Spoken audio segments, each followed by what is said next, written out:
Welcome, welcome. You're listening to 360 Info. I'm your host, Antonio. What you do for yourself depends on what you think of yourself. And what you think of yourself depends on what you know of yourself. And what you know of yourself depends on what you've been told of yourself. The time has come for us to truly finance our freedom and support each other's efforts to heal and continue to build our community strongly.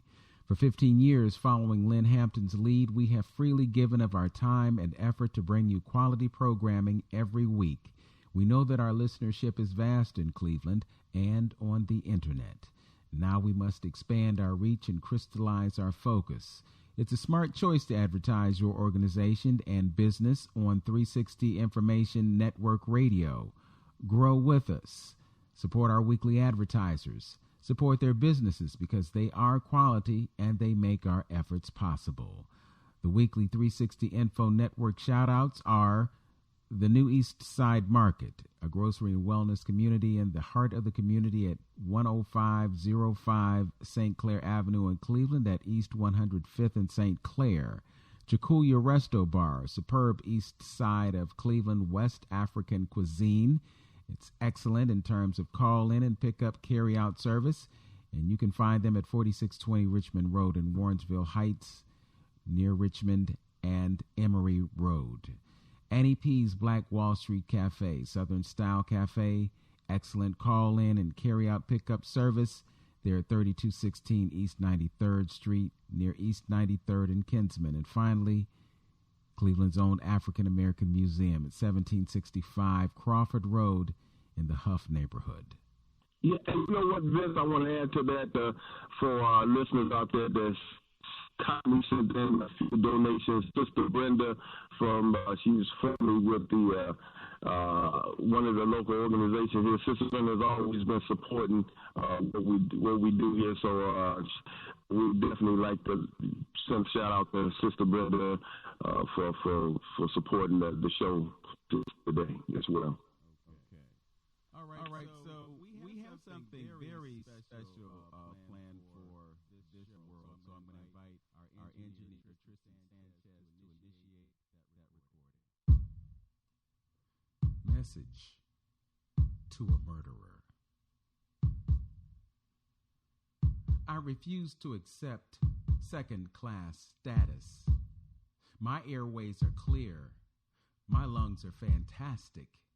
You can't enforce fear with mass media tactics. My mind is superior to inferior antics. You won't end my life with a knee on my neck or save my life with a stimulus check. You won't define me with inaccurate words that subject me and mine to the wrath of your nerve. I come from a long line of the strongest survivors. We built the land with our blood and our hands. We raised your young with the milk of our breasts. We worked in the fields and gave you success. You live on the interest of wealth we created, with the strength of our backs and intellect unstated. We fought in your wars and were rewarded with hatred. We vote in your wards and are taken for granted. When things go wrong, you give us the blame. You give us the rules, then you change the game. But today is the day that we begin winning. As we multiply, your herd is thinning. It's only a matter of time before you cease to exist, and we write a new song with you in the distance, filling our lungs with tons of clean, fresh air, free of the vitriol of your chemical snares, full of the knowledge of our identity, unencumbered by your insecurity, from I can't to I can breathe again. From feet on our backs to standing tall again. No more hands up, don't shoot as you give us the boot. No more no justice, no peace. Yes, freedom. Yes, release from bondage and grief. Yes, changing the bane of infant mortality. Yes, ending the reign of absent morality. Yes, making the sane leaders in our communities. Yes, natural ways of strengthened immunity. I am not afraid. I am not minor. I am not poor. I am a survivor. I am not weak, nor am I meek. I am of a will that nothing can defeat. Within me is a power that knows no boundaries or restraints from the schemes and plans of ungodly. I'm designed in a way that permits me to be an excellent, magnificent vessel of sovereignty. You will not exert control over me, for I am free and I can breathe.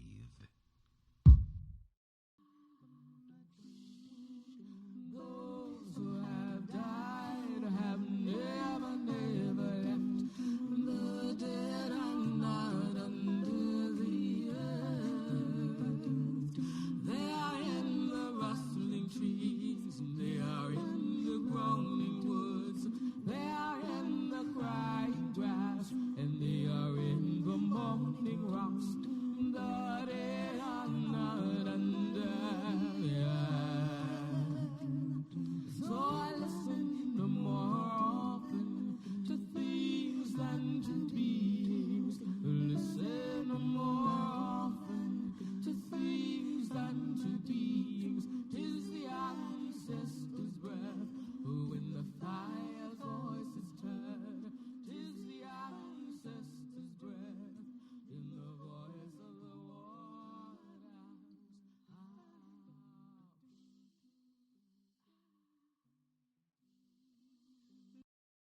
We've been saying, I can't breathe for the past 2 weeks.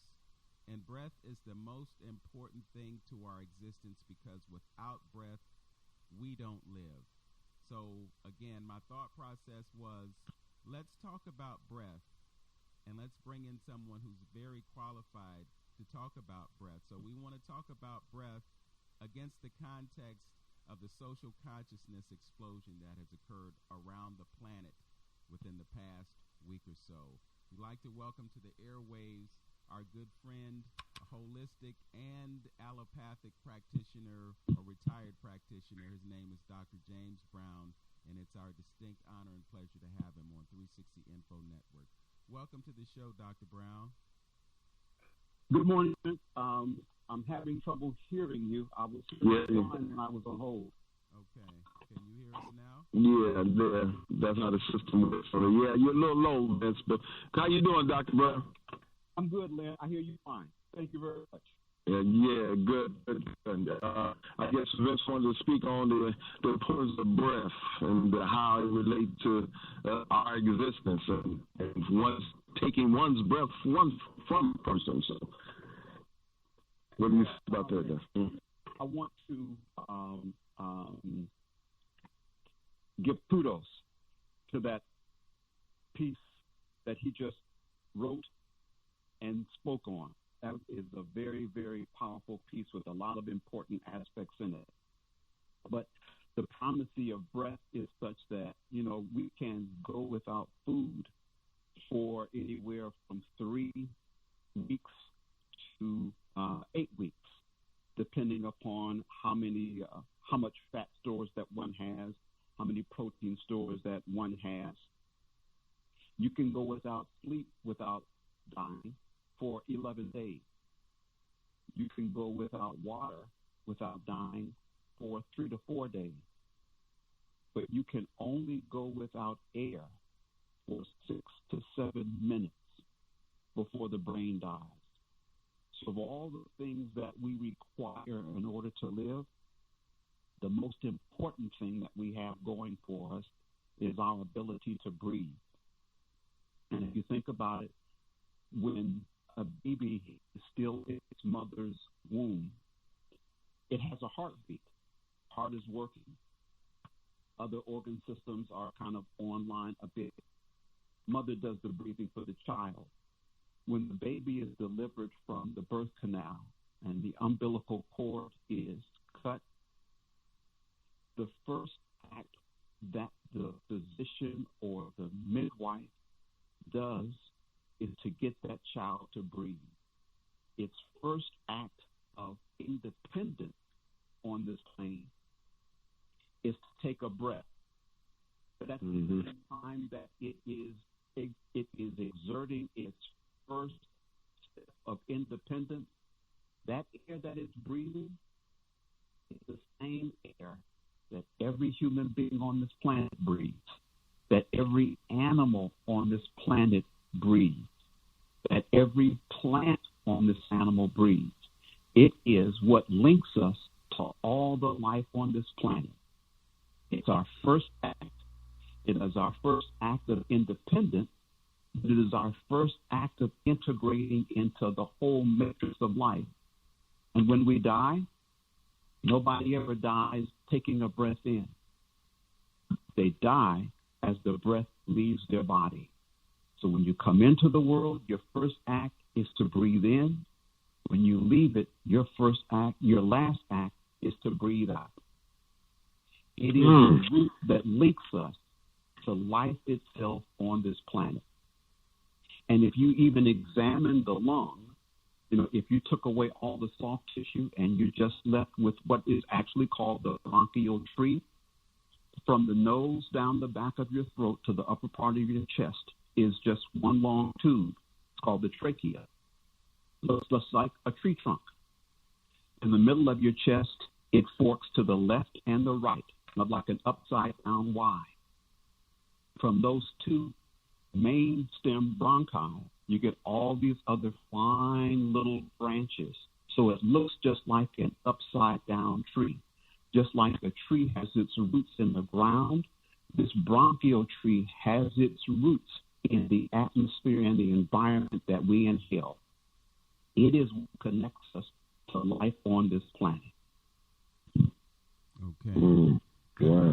Yes, so important. And the other point that I wanted to make, and Dr. Brown, I know you can speak to this, and that is the power of our words, the power of our intention. How is it, or why is it important for us to acknowledge our breath rather than to deny it? For to have someone saying to us, and for us to say to ourselves, I can't breathe. Why is it important for us to change our language around that? Well, that's why I appreciate that piece that you read, because you used words of empowerment. The mindset that much of the world has, and especially the mindset that we have been programmed into, is our own impotence and this idea that we are up against an insurmountable foe. And not just externally, but also in our personal lives, the obstacles and the things that we come in contact with. A lot of people experienced emotional distress during shelter in place. So when the rules was kind of loosened a bit, you saw how people had to go out to beaches and to parties, et cetera, putting themselves at risk because they had an idea about themselves that wasn't true. They had an idea about their loneliness, about their being away from others. That wasn't true. But in order to speak, you have to be able to breathe. And this breath that we have is the source of all of our power. Like I said, we can go without food for weeks. We can go without water for days. We can go without sleep for days. We can only go without the air for minutes. And as I'm speaking to you now, I am breathing in, and as the air comes out, it passes over the vocal cords, and I change the muscles in my mouth to form these kinds of words. And the words that come out of our mouth should always be ones that speak about our powerfulness. And the words that we say to each other should always be about what we can and are able to do. We've gone through that experiment where the Japanese doctor has put words and says words on jars of water and how the water molecules will form into a symmetrical, beautiful pattern based upon I love you, I care about you, you're beautiful, or how those water molecules will be so disorganized and unharmonious by the words I'm afraid, I hate you. So the words that we say to ourselves, which are our thoughts, powered by our breathing, has the ability to affect our reality. And that's why that piece that you wrote and speak has the words that we, that the guy that calls himself our enemy is in our rearview mirror. Yes, we have a fight, but we have a fight that can be powered by our unity with each other and like-minded people to push this program forward. As long as we stay down, people can stay on top of us. And I understand Lynn can talk about, has a great perspective on resisting arrest, but we can still resist this mental oppression, these words that we buy into, that speak to our inability to get justice, because we can, but we have to be able to speak from words of power and not from despair, not from fear, and not even from anger. Okay. You're listening to Absolutely. 360 Info Network with Hamtonio and Vince Robinson. Our guest is Dr. James Brown. We're talking about breath and its relationship to social consciousness. Lynn, I believe you wanted to ask a question. Mental oppression, these words that we buy. Brother Lynn? Yes, okay, Yeah, I'm handing the ball to you. Okay, well, was the question that we went out? Okay. That's, yeah, we're still here. okay, yeah, okay. Did you have a question in reference to my thoughts on this week? Or what? I didn't hear you. No, I was just saying that I'm sure that you had a question. I wanted you to Okay. Actually, you went out. I heard some noise in the background. It's with Dr. Brown, I definitely second that emotion on that. From my perspective, I'm sure, maybe a few folks want to hear from my perspective of what's been going on and what I've been thinking all week long. We've been working all week long, and from some of the information and some of the intel that I've been privy to and listening to is, it has, I have mixed emotions, and it has me disturbed about certain things, because I'm always going to look at a perspective on as far as the African American community is concerned. What does this do for us? How does it impact our community? How does it help? How does it empower our community? And some of the information, what I would like to say to our community, please do not let other groups and other organizations hitch their wagons to our causes, to where it has a different look, and it's not meeting the objective that you're trying to meet, because, I don't want, our cause, to be, I guess, and I guess through history has always happened to where, we kind of initiate a type of civil liberties type of push towards something, and folks tend to walk through the door after we kicked it down. But you have certain groups that I want people to be aware of. You have certain groups who are just anti-government type of things, programs and organizations, and can hitch their wagons to our causes, and our cause can be actually, not heard the way it should be heard, and that's what I want to caution our people, because you have anarchy groups out there that's looking for opportunities to do what they do, and then at times, where get to the end result, or what's how everything gets sifted through and looked at the end. They're looking at, okay, the African American community did this, they did that. A lot of the things that were going on, folks was training folks to do some of the devilish deeds that they were doing out there. Some of the things that transpired is not usually the MO of the African American community.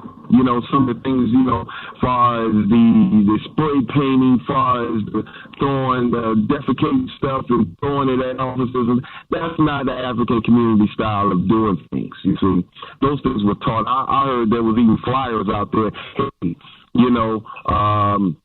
we pay you up to $200 to help start a riot. See, we cannot be manipulated and used like that to that degree. And we're going to do it, okay, we do it, okay? But we're not going to have, shouldn't let no one else manipulate us into that type of program if it's not an issue. Now, you're going to have, like people said, I've been talking to folks, you got protesters, you got rioters, you got looters, you know what I mean? And all of them, have their three specific jobs to do, but again, I don't want our cause to be lost, or I don't want the world to look at us in a certain type of way if it's really not us instigating the type of rioting that was missing. Because these folks had different all kind of equipment. They had mechanisms to break glass at an instant. You have all these type of incinerated devices. That's not the African American community, So you got folks leading that on and leading that charge on, and then jumping in cars after they break windows, jump in cars and leave, and set it up. See, I just don't like being played like that, go ahead. Yeah.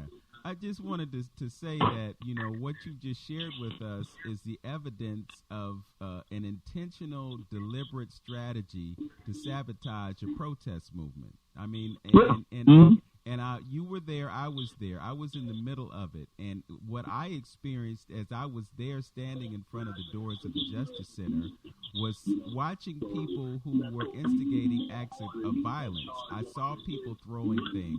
I saw people with baseball bats. I saw people who had backpacks, who had things in them that were intended to be the instruments of destruction. And as someone who wanted to promote peaceful protest, it was really frustrating for me to look around and feel this energy. I was there right before that car was set on fire. I was there right before they started launching the tear gas. I was there and watched the officers approaching the building to protect the building. And I can honestly say that that Saturday was not our movement. It was someone else's movement. And this is a process that was duplicated in cities across the country, because when people look back at this, they're going to want to blame us for what happened. But really, it was our oppression that was the catalyst to the powder keg that blew up last weekend. We're seeing the evidence of people's consciousness about what's going on all around the world. And I find it really interesting also that, you had African Liberation Day a few weekends ago. You got Juneteenth coming up. You've got all this focus on this oppression, and we're not talking about COVID-19 right now. We've got a distraction from the distraction. So that was another reason that I wanted to bring this into our consciousness, because it's something that we definitely need to talk about. Before we end this program today, and again, another reason that I wanted Dr. Brown to speak about the importance of breath is that we have to know how to breathe, and we have to understand the benefits of having control of our breath.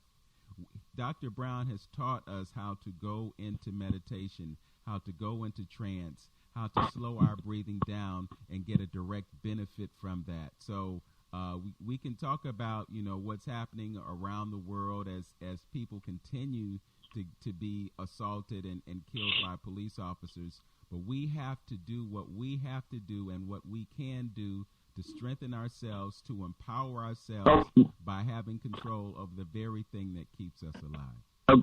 One thing too, Vince, before we get into that as well, I like to touch on, and I think would probably have been a question to ask me on what the perspective of the officers, what officers that I've come in contact feel about what's going on, and what their perspective on what happened in Minneapolis. And for the most part, I would guess this is my personal observation, you know, and in my area, in my unit and things like that, they felt that was wrong. They felt that those officers should have been charged. That was wrong. There's no way getting around it. Now, as far as tearing up and looting, that's another story. They're not in compliance and with that aspect of it. But as far as the act themselves, most of the officers. But again, you have some folks officers who still really don't get it all the way. And so the question would be, like Dr. Hayes would say, you really can't change nobody, but change, our communities change the way you behave and the way you think and the way and other folks are forced to do it. So, the question would be, moving forward, what kind of legislation, you think about more officers going to jail or even on lesser offense, losing jobs, losing pensions and things like that. Will that change, the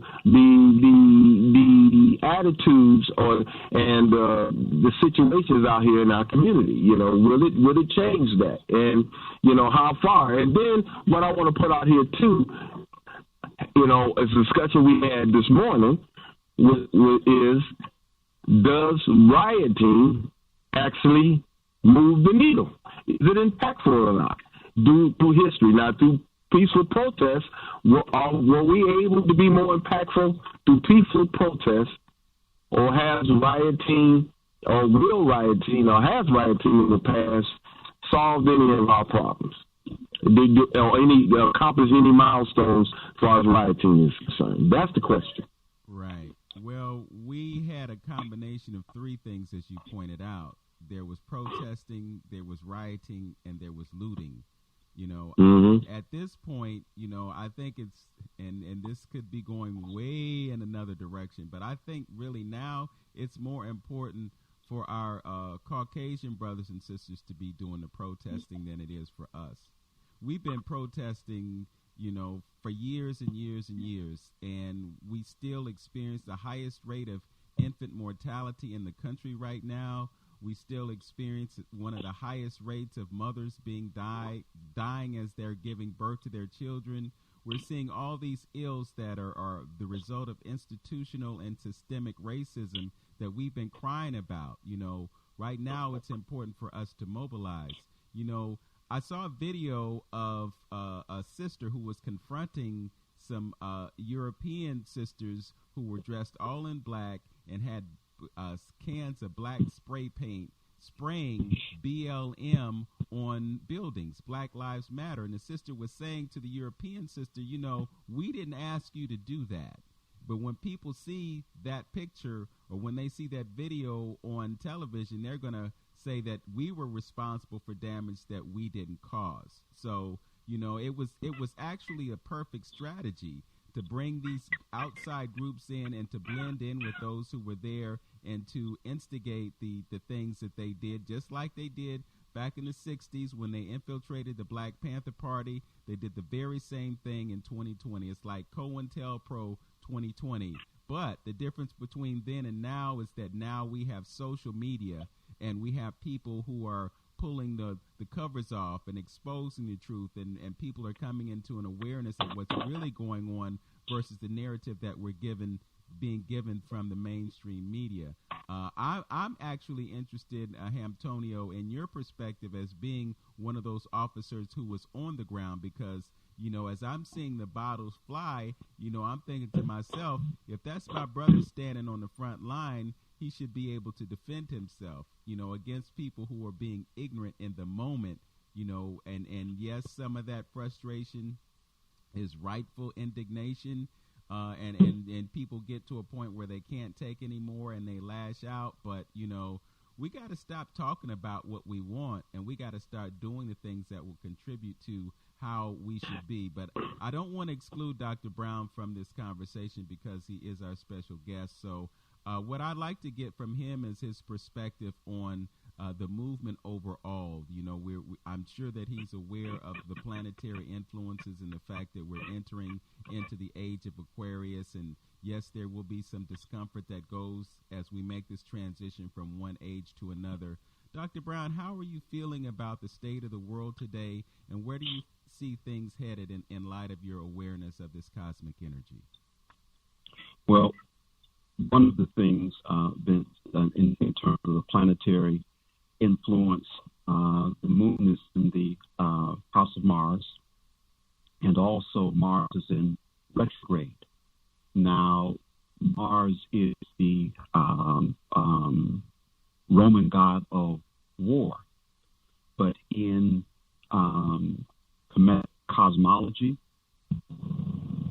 that symbol of war is actually the symbol of justice, and it sits right across from the law.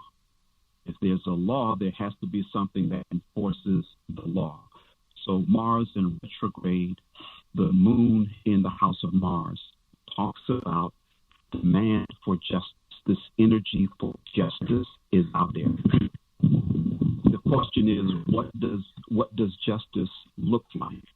Mm-hmm. Well, justice would look like these 4 officers, the one who actively detained this gentleman. And let me just say a couple of things in terms of the breathing in that.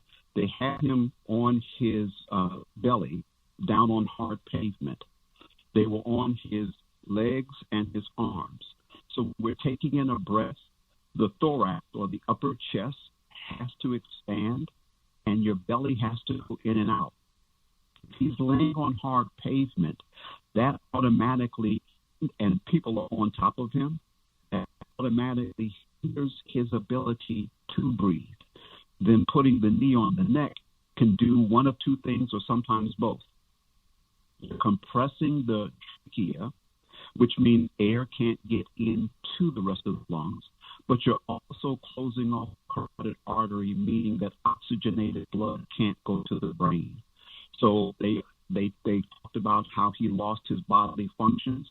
That's one of the things that happens when the brain loses consciousness. So the very position that they had him in had multiple ramifications for his breathing, hence his plea for I can't breathe. Yes, we're heading into this age where things will improve, but you know what? New life is, like when you watch a mother give birth, a lot of them are in tremendous pain at the time that the uterus is contracting to push this child out. Sometimes the area between the vagina and the rectum tears. So there's blood, there may be urine, there may be feces. It can, but out of all of this, the miracle of life happens. And I'm saying, yes, we're looking for a better time, but it's going to come with turmoil, which brings me back to the other point that you were raising about our breathing. Not one of the things that we lost as an African culture, we have a science of living, a science of life.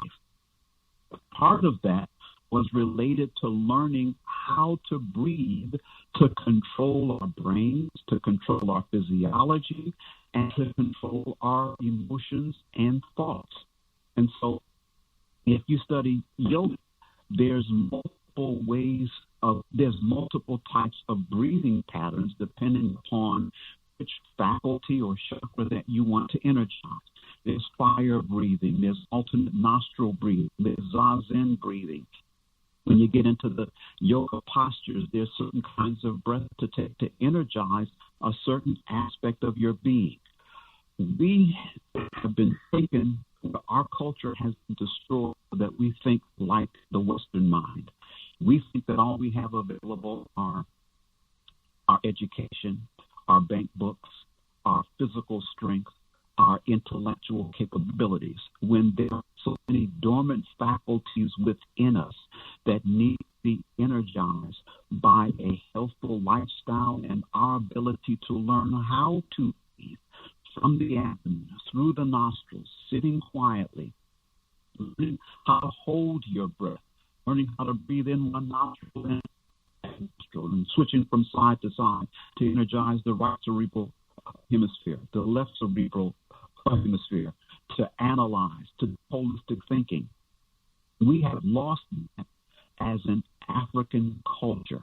And so we are now trying to use tools and technologies and methodologies that we have learned from people who don't know any better.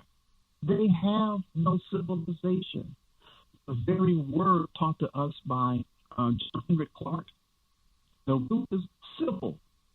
Ever since they left Europe, they've never been civil around the world, not even among themselves with World War I and World War II. So they have no civilization. They have really nothing to teach us. Lynn is always talking about Sankofa. We have to realize what made African culture great, and not being able to recite names and dates and places, but be what they were. Understand how they elevated themselves to positions of enlightenment and understanding and wisdom and sagaciousness and solved their problems. I'm optimistic, but it's hard work. And like you were saying, Vince, in your poem, we are sovereign. Nobody has that rule over our breath but us. If only we learned how to use it. And that's some of the things that's lost. And that's why I push so hard. Let's at least just take a look at, I'm quoting Facebook again, ancient future, because I think that's going to be the tool and the key to get us up out of this. Because, we just took a look at, if you've been on the planet this long, you had to learn something from it. We weren't just twiddling our thumbs waiting for the Europeans to come rescue us, okay?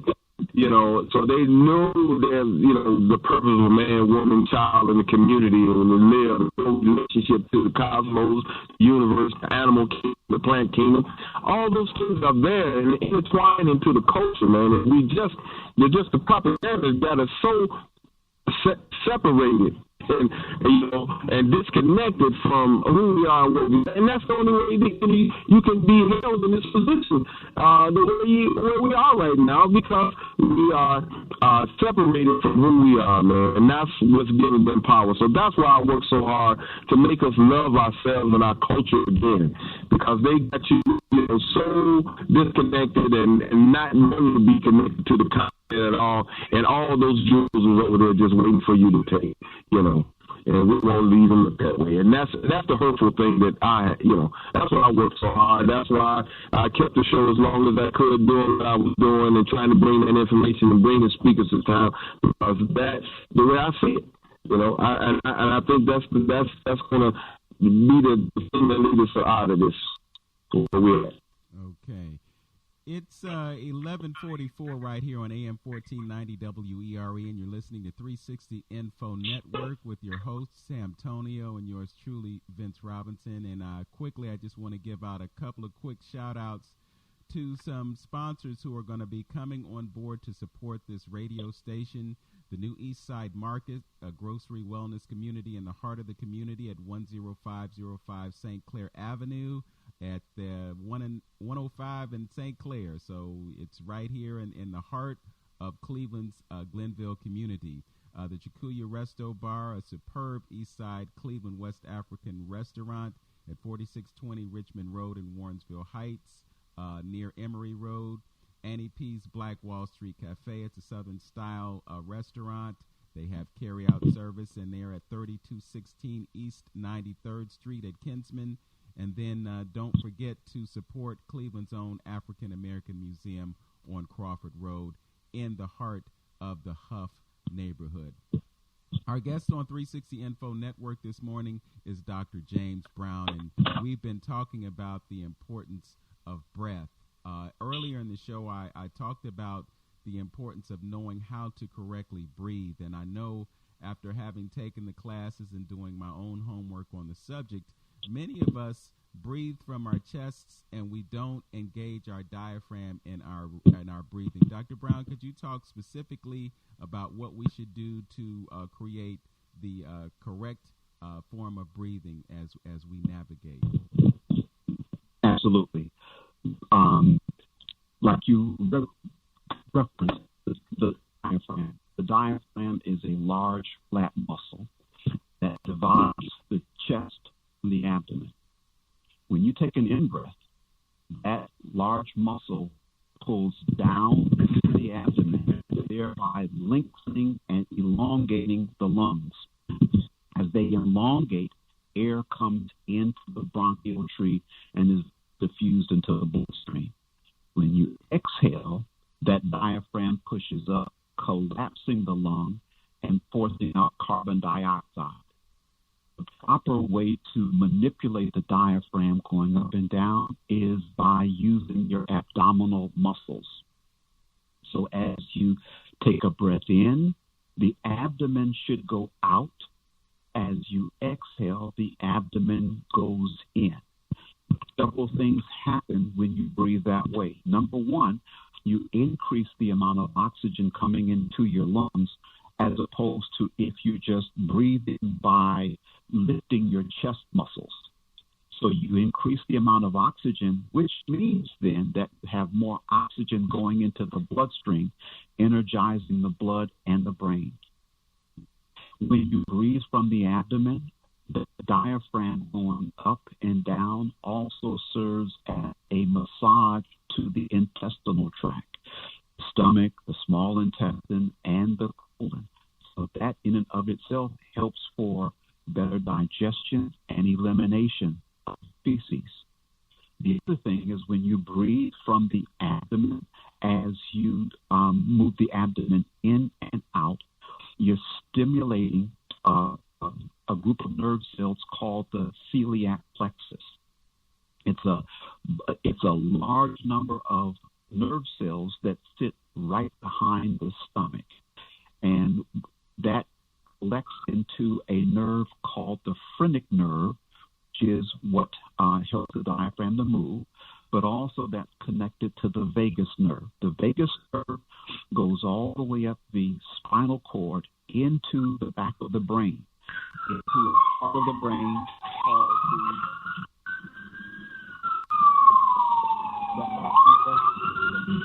the reptilian brain.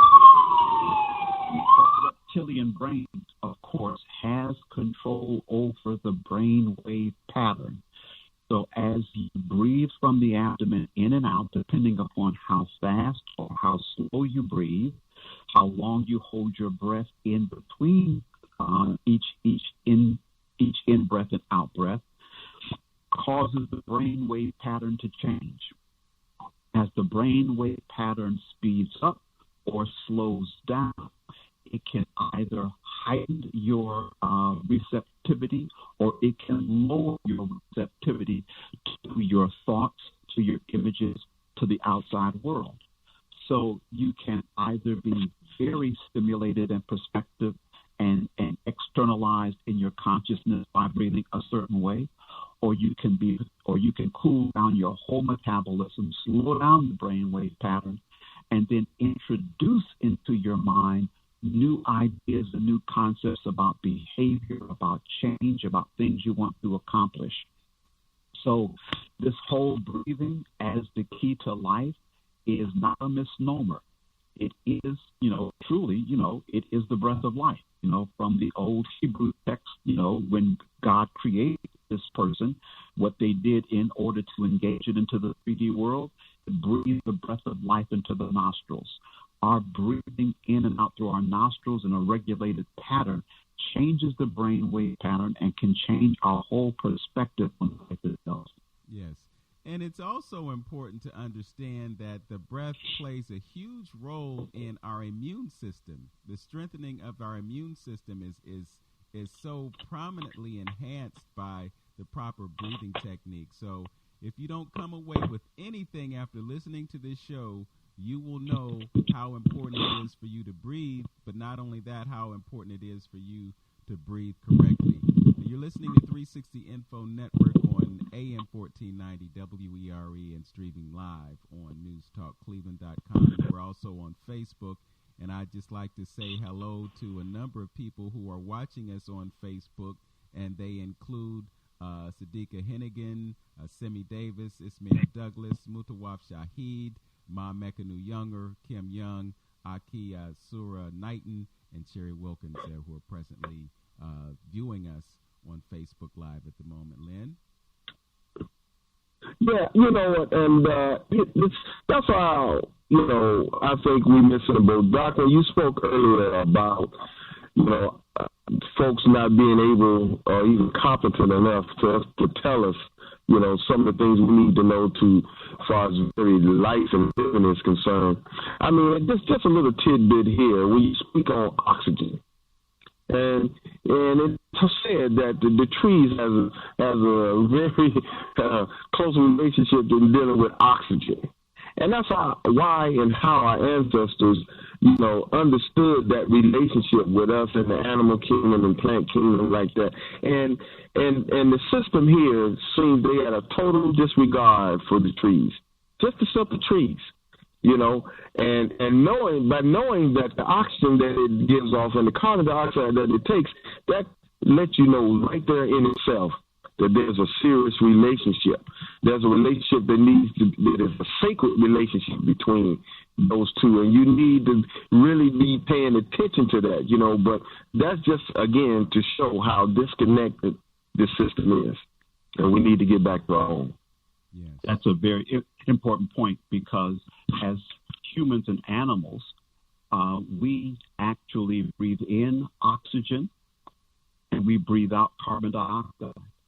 The plant life breathes in carbon dioxide that we exhale and excretes or breathes out oxygen, which we inhale. So we have this holistic link between all the plant life on this planet. And so what they're doing in Brazil, part of the reason why they're allowing COVID-19 to run wild there, is because the darker skinned people have control of a lot of the Amazon forest.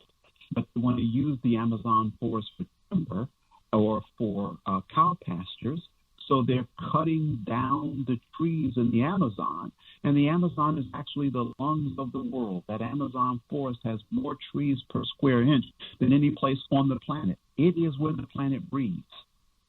And so we're breathing out carbon dioxide, which for us is waste, a life source for them. They breathe in oxygen. They breathe in the carbon dioxide and breathe out the oxygen, which is the life source for us. But not only that, it's also the impact of the sun on the atmosphere, because it's not just oxygen that we're breathing, but the sun has the ability to produce negative ions. That means that each atom has more electrons than protons.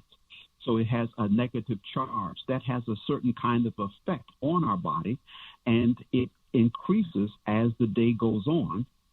And it is what in the Harappa Valley or the Dravidian, the black culture of ancient India, they called it prana. In Kemet, we called it chi. We called it Ra, and in China they call it Qi. But it is the energy, it is the life force. So when you're breathing in, you're not just breathing in the molecules of oxygen, you're also bringing in the raw, pure energy that the sun has stimulated in the atmosphere itself. And that's what you're circulating when you're breathing in. And that's why it's so important, as you're talking about with the immune system, because that's what powers every physiological event that you have in your physical vessel, in your body. But it's also important, to be out in it and to get it directly from the sun. Make that vitamin D, breathe that chi, that ra, that prana in. Yes. And use that throughout your body to help to power ourselves, to improve our conditions, to understand ourselves better, and to get new methodologies for fighting this oppression that we have to gird ourselves for. So in essence, what we're doing is we're fighting oppression on a couple of different levels. You know, for the past couple of months, you know, we've been inundated with information about a virus that affects our ability to breathe. The reason that it takes people out, from what I understand, is because the lungs fill up with fluid and it impairs a person's ability to breathe. But what you're talking about is something that we can do to strengthen ourselves on that front, but also empowering ourselves. You know, again, it is so important for us to understand what we can do to deal with the things that are coming at us, because we are being attacked from all angles, from the food to the air to the things that we take in our mental capacities through mass media and so forth. And sometimes we just have to take the time to stop, to be quiet, to focus on our breath, and to envision the future that we want to see and change the present that we're dealing with. Dr. Brown, it has been an extreme pleasure to have you on the air this morning. You know that we consider you one of our go-tos, one of our experts, and we absolutely value what you bring to the table in terms of your wisdom, your understanding, and the knowledge that you have that has an ability to save lives. You know that the purpose of the doctor is to facilitate healing. And a lot of the doctors that we have out there, they just basically enable people to live with their dysfunction. But it's not about just surviving. It's about thriving, and it's about having the best possible health that we can have. And when we are armed with knowledge and the knowledge of ourselves specifically, we can do that. I also want to highlight the fact that we are in the process of building this radio program. We do have a website. We are bringing on sponsors that have gotten their shout outs today. We want to encourage you to consider using this platform to reach an audience that is out there that is hungry for knowledge, truth, and wisdom. If you're interested in doing any advertising or becoming one of our sponsors, you can reach out to Brother Stephen E. Boyd. You can reach him at area code 526-1297. That's area code 216-526-1297. Any parting words of wisdom, Brother Lynn? Yes, I just want to give a shout out again to Sister Brenda from the African Village, for her donation and help sponsoring the show this week as well. And I just want to, just be civil, just think about, what's going on. And I think, a boycott would be good and be more impactful as well. Yes, that is one of the ways that we can empower ourselves economically and politically when we choose deliberately where we spend our dollars. Everyone should know by now that July 7th there's going to be a blackout date where we don't spend any money, and we should start thinking about supporting black businesses in our communities, because that's another one of the ways that we bring power. Don't forget about our website, 360 Info Network Radio. You can go to our Facebook page and you can hear the programs that we bring to you on Saturday mornings. We're doing a podcast that's on YouTube. Those podcasts are actually posted to the 360 Info Network Facebook page, and they're also posted to my page, Vince Robinson. Please go to my YouTube channel and like and subscribe. We're going to build up subscribers and viewers so that we can start taking advantage of the social media platforms.